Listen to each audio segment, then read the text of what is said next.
Ampere circuital law. Ampere circuital law भी बहुत ज़्यादा इंपॉर्टेंट है, एमपी बोर्ड पर देखा जाए तो बहुत इंपॉर्टेंट है। यदि 2 नंबर क्वेश्चन में आता है तो फिर डेफिनेशन पूछ जाती है और इसका formula.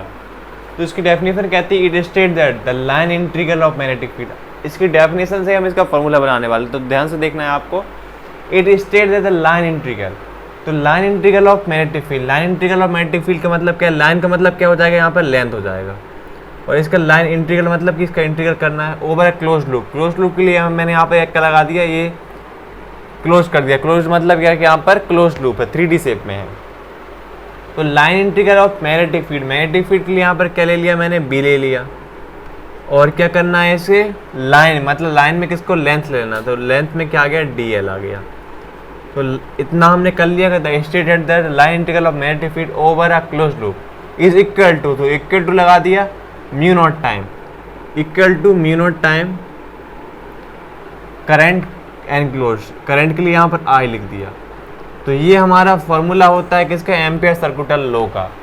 It state that the line integral BDL of magnetic field B over a close loop यहाँ पर क्या क्लोज कर दिया, is equal to mu naught time current enclose, mu naught time the current enclose. यहाँ पर current के लिए I लिख दिया।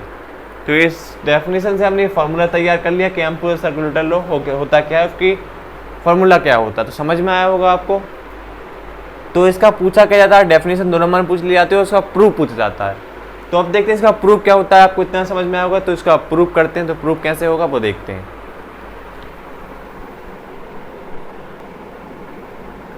आइए बच्चों इसका प्रूफ देख लेते हैं एम्पेयर सर्कुलर लॉ का, कि इसका प्रूफ ज़्यादा पूछा जाता है। फॉर्मूला तो देख लिया आपने, प्रूफ कैसे करेंगे हम। तो प्रूफ करने के लिए हम क्या करेंगे? सबसे पहले एक वायर ले लेंगे। तो एक वायर मैंने ले लिया, यहाँ पर एक वायर, इसमें क्या हो रहा है? हमारा करंट फ्लो हो रहा है। तो करंट कितना फ्लो हो रहा है? इससे I फ्लो हो रहा है। ये हमारा इससे करंट फ्लो I हो रहा है। तो आप जानते हैं यदि किसी वायर है, ये कोई वायर है, यदि इससे कोई करंट फ्लो हो रहा है तो इसके आसपास मैग्नेटिक फील्ड बनेगी। इसके आसपास सर्कल से बनेंगे, वो क्या होगी? मैग्नेटिक फील्ड होगी। तो इसके आसपास हम भी एक सर्कल बना देंगे जो हमारे काम आएगा। तो यहाँ पर मैंने एक सर्कल बना दूंगा यहाँ से। तो ये मैंने एक सर्कल बना दिया, ये इसकी क्या हो गई? मैग्नेटिक फील्ड हो गई।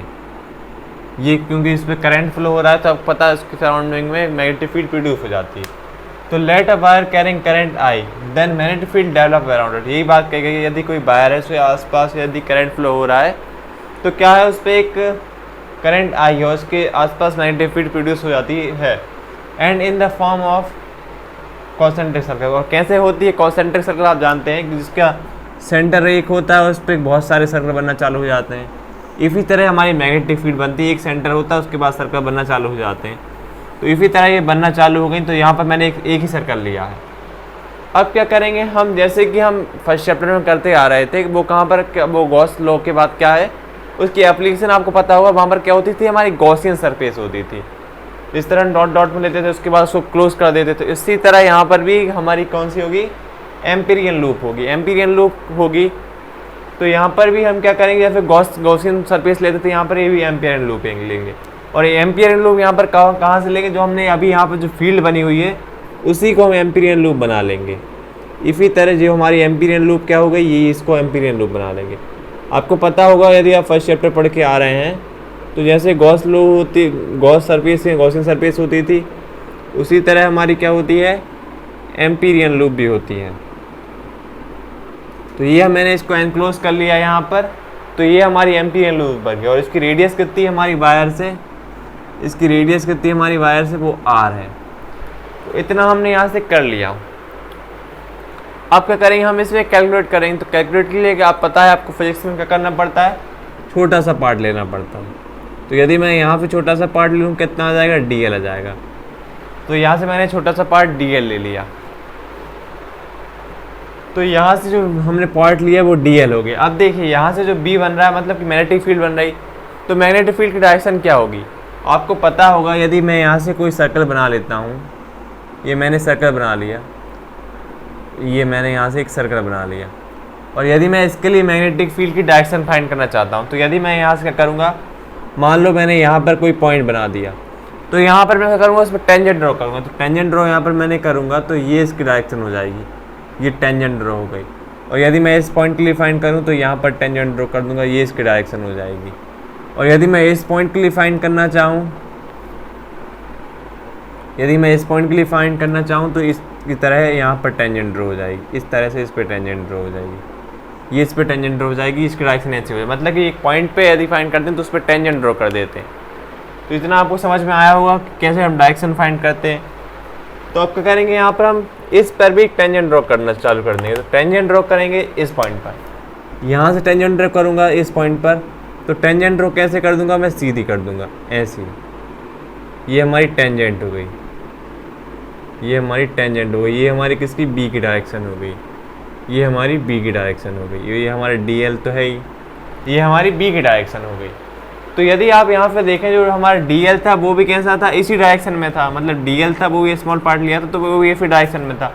और जो मैग्नेटिक फील्ड बी भी है तो वो भी इसी डायरेक्शन, मतलब कि यदि दोनों एक ही डायरेक्शन में है, जो हमारा डी एल है वो भी एक डायरेक्शन में है और बी भी एक ही डायरेक्शन में है, तो इनके बीच का एंगल कितना बनेगा, थीटा 0 बनेगा, क्योंकि ये दोनों एक ही डायरेक्शन में है। तो थीटा यहाँ से कितना बना हमारा, 0 डिग्री यहाँ से हमारा एंगल बन गया।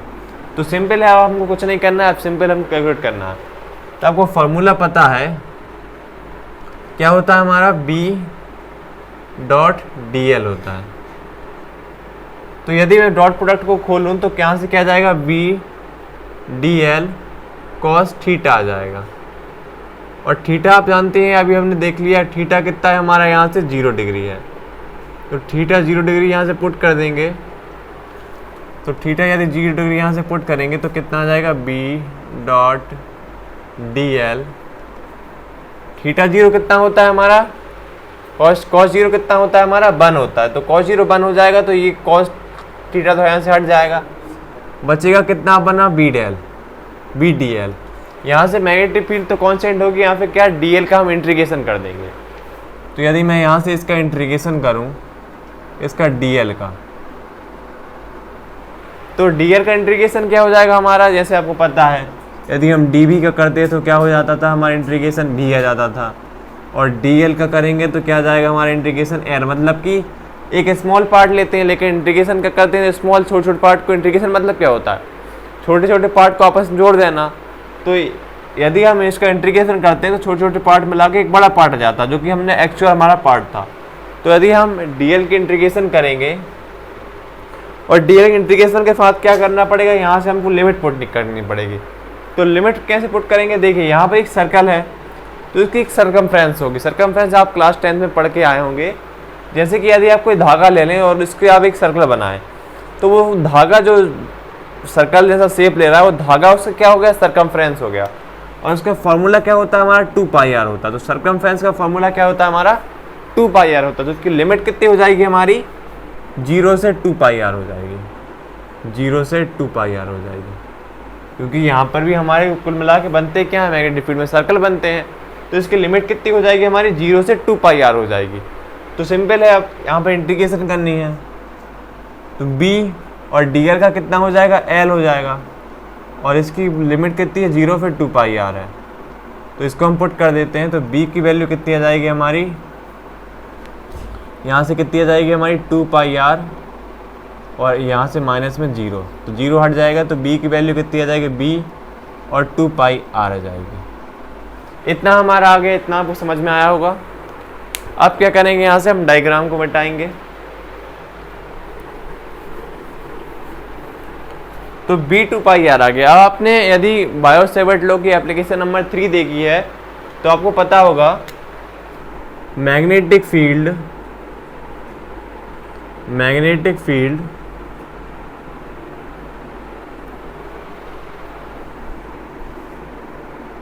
नियर,